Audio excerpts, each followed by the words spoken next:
अस्सलामु अलैकुम वरहमतुल्लाहि वबरकातुहू।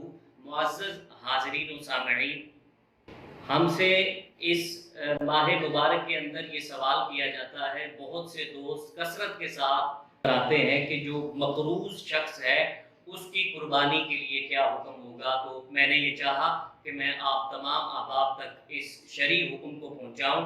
तो जो मक़रूज़ शख्स है उसके लिए सबसे पहले ये देखा जाएगा कि अगर वो साहिब निसाब है और मक़रूज़ है तो कर्ज़ की अदायगी के बाद क्या उसके पास इतना माल बचता है कि वो मालिक निसाब हो। अगर कर्ज की अदायगी के बाद भी वो साहिब निसाब रहे तो ऐसे शख्स पर कुर्बानी वाजिब होगी।